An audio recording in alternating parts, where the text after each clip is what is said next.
Hello and welcome friends, this is M Pachauria and you are watching masters in ethical hacking YouTube channel. तो friends, आज के इस video में हम जानने वाले हैं कैम फ्लड अटैक के बारे में। कैम फ्लड अटैक क्या होता है, किस तरह से काम करता है, और ये सारा कुछ हम प्रैक्टिकली जानेंगे। तो होप सो फ्रेंड्स ये वीडियो आपको पसंद आएगा। तो चलिए फ्रेंड्स, शुरू करते हैं। वीडियो शुरू करने से पहले मैं आप लोगों को बताना चाहूँगा कि आपको कुछ चीज़ों के बारे में पहले पता होना चाहिए, जैसे कि आप मैक एड्रेस क्या होता है, स्विच और हब की जो वर्किंग है वो किस तरह से काम करती है। अगर आपको ये चीज़ें पता है तो ये वीडियो आपके लिए बहुत आसान हो जाएगा समझना। तो मैं आपको एक एक करके पहले इन चीज़ों के बारे में बता देता हूँ। फ्रेंड्स, मैक एड्रेस, मैक का पूरा नाम होता है मीडिया एक्सेस कंट्रोल। हालांकि इसके ऊपर मैंने काफ़ी वीडियोस पहले भी बनाए हैं, मैं आप थोड़ा सा एक्सप्लेन करूँगा ताकि आपका टाइम वेस्ट ना हो। तो मैक मीन्स होता है media access control. Media access control means एक नेटवर्क के अंदर जितनी भी डिवाइसेस की जो पहचान होती है, सभी का एक पर्टिकुलर और फिक्स एक नंबर होता है जिसे हम मैक एड्रेस के नाम से जानते हैं, जिसकी मदद से यानी कि कोई भी जो मैसेज है, डेटा पैकेट्स है, वो अपने एग्जैक्ट लोकेशन पे पहुंचेगा तो उसमें मैक एड्रेस काफ़ी इंपॉर्टेंट रोल प्ले करता है। यानी कि एक नेटवर्क में किसी भी डिवाइस की जो पहचान है वो मैक एड्रेस से हो पाती है। अब नेटवर्क में दूसरी सबसे इंपॉर्टेंट जो चीज़ है वो है हब या स्विच। तो हब का इस्तेमाल तो आज से काफ़ी टाइम पहले किया जाता था। स्विच आजकल सबसे ज़्यादा इस्तेमाल जो होता है वो स्विचेस का होता है, हब का कम होता है। तो फ्रेंड्स, हब और स्विच में मेन डिफरेंस क्या है ये मैं आपको थोड़ा क्लियर कर देता हूँ। हब के अंदर क्या होता है कि एक नेटवर्क में जो भी डेटा पैकेट सेंड किए जाते हैं वो पूरे नेटवर्क में आप किसी भी होस्ट पे जाके या किसी भी अपनी जो वहाँ का पर्टिकुलर कंप्यूटर है उस पर जाके पढ़ सकते हैं। जबकि स्विच के अंदर जो भी डेटा पैकेट्स जाते हैं वो, मान लीजिए आप एक नेटवर्क के अंदर 10 कंप्यूटर्स हैं और वो हब के ज़रिए कनेक्टेड हैं। तो जो डेटा पैकेट्स आप भेजेंगे हब में, तो वो 10 के 10 किसी भी कंप्यूटर पे जाके आप उस डेटा पैकेट्स को रीड कर सकते हैं। लेकिन अगर वही काम स्विच में किया जाए तो स्विच में जिस डेटा पैकेट्स जब भी हम भेजते हैं तो जिस भी टारगेट के पास भेजा गया है आप उसे वहीं पढ़ सकते हैं, दूसरे किसी के पास जाकर नहीं पढ़ सकते। तो हब और स्विच में मेन डिफरेंस यही होता है कि हब में तो जो इन्फॉर्मेशन है सभी पे एक बार में शेयर हो जाती है, जबकि स्विच में ऐसा नहीं होता। स्विच में इन्फॉर्मेशन जहाँ भेजी गई है वहीं से उसे रीड एंड राइट किया जा सकता है। This is the main difference. अच्छा, अगर क्या होगा कि जो इन्फॉर्मेशन है वो सभी नेटवर्क में सभी कंप्यूटर पे पढ़ ली जाए, तो फ्रेंड्स ऐसा अगर हुआ तो किसी भी अटैकर या हैकर के लिए वहाँ से इन्फॉर्मेशन को स्निफ करना बहुत आसान हो जाएगा। Man in the middle attack करना बहुत आसान हो जाएगा, आईडी पासवर्ड चुराना बहुत आसान हो जाएगा।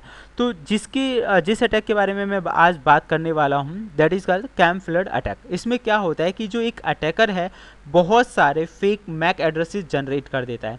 इससे जो स्विच की जो कैम टेबल है, मतलब स्विच की जो टेबल है जिसमें मैक एड्रेसेस स्टोर होते हैं, वो फुल हो जाती है। फुल होने की वजह से अब वो कंफ्यूज हो जाता है कि उसे किस अपने पर्टिकुलर टारगेट पे वो जो डेटा पैकेट्स हैं वो सेंड करने हैं। तो इस तरह से क्या होगा कि जो स्विच है वो हब की तरह काम करने लगेगा। तो इसी प्रोसेस को बोला जाता है कैम फ्लड अटैक। इसे मैक फ्लडिंग भी कह सकते हैं। तो फ्रेंड्स, ये होता कैसे इसके बारे में थोड़ा समझ लेते हैं। सबसे पहले आप देख, मैंने काली लिनक्स का यूज़ किया हुआ है। अगर आप जानना चाहते हैं कि इसका मैक एड्रेस क्या है तो आप यहाँ लिखिए ifconfig। जैसे ही आप ifconfig लिखेंगे तो इस डिवाइस का जो मैक एड्रेस है वो आपको शो हो जाएगा। ऐसे ही नेटवर्क में सभी डिवाइसेस का मैक एड्रेस अलग अलग होता है। तो अब बात आती है कि जो कैम फ्लड है वो किस तरह से काम करेगा। उसके लिए फ्रेंड्स यहाँ एक कमांड हम यूज़ करें, मैक ऑफ। इसके लिए कोई अलग से टूल डालने की आपको ज़रूरत नहीं है। मैक ऑफ लिख के आप लिखिए h, तो ये आपको बताएगा कि इस कमांड को आप किस तरह से यूज़ कर सकते हैं, यानी कि यूजेस की जो इसके हेल्पिंग कमांड्स हैं वो कौन कौन सी हैं। S for source, I for interface, N for number of times, D for destination. तो इन कमांड्स की मदद से आप इसे यूज़ कर सकते हैं। तो फिलहाल मैं आपको बताऊंगा, जैसे कि मैक ऑफ मैंने कर दिया है इंटरफेस। इंटरफेस हम कर रहे हैं ETH0। ETH0 का मतलब है फ्रेंड्स जो आप नेट का कनेक्शन, अगर आप वायरलेस से चला रहे हैं तो VLAN 0 यूज़ करेंगे वाईफाई के लिए, और अगर आप केबल से चला रहे हैं तो ETH0 इस्तेमाल करेंगे। तो मैंने ईथरनेट का यूज़ किया है ETH0। और फिर मैं यहाँ पे इस्तेमाल कर रहा हूँ N for number of times, यानी कि कितने मैक एड्रेसेस आप जनरेट करना चाहते हैं। मैंने यहाँ पे लिख दिया है 12 और एंटर कर दिया। तो आप देखेंगे फ्रेंड्स 12 मैक एड्रेसेस उसने जनरेट कर दिए हैं। तो दैट इज़ वेरी इजी। अब यहाँ पे एक और क्वेश्चन आता है। तो मैक एड्रेस जनरेट करना तो आपकी समझ में आ चुका होगा कि कैसे हम करते हैं। अब बात आती है कि एक नेटवर्क में किसी भी टारगेट के पास अगर हमें मल्टीपल मैक एड्रेसेस सेंड करनी हो तब क्या होगा, यानी कि मैक कैम टेबल फ्लडिंग करनी हो तो किस तरह से करेंगे। फ्रेंड्स, उसके लिए यहाँ आपको लिखना है डी फॉर डेस्टिनेशन, जहाँ भी आप भेजना चाहते हैं। तो डेस्टिनेशन के लिए मैंने एक IP एड्रेस यूज़ कर लिया।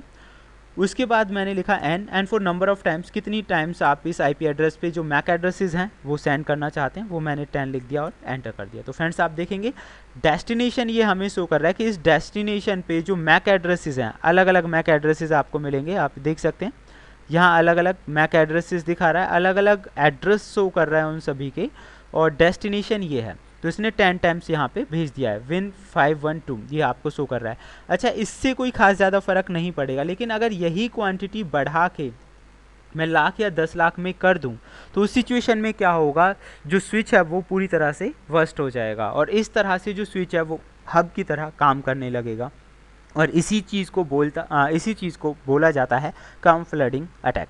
होप सो फ्रेंड्स ये आपकी समझ में आ गया होगा। मैं इसे एंटर कर देता हूँ, और ये टेबल तब तक नहीं रुकेगी जब तक कि वो इतने सारे MAC addresses, fake MAC addresses generate ना कर ले।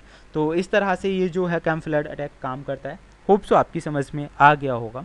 अगर आप चाहते हैं ऐसी ही बेहतरीन इन्फॉर्मेशन आपको मिलती रहे तो देखते रहिए YouTube channel masters in ethical hacking, और अगर आपने अब तक सब्सक्राइब नहीं किया है तो सब्सक्राइब करें और नोटिफिकेशन बटन को दबाएं ताकि आप लेटेस्ट वीडियोस की जानकारी मिलती रहे। Thank you friends, good bye.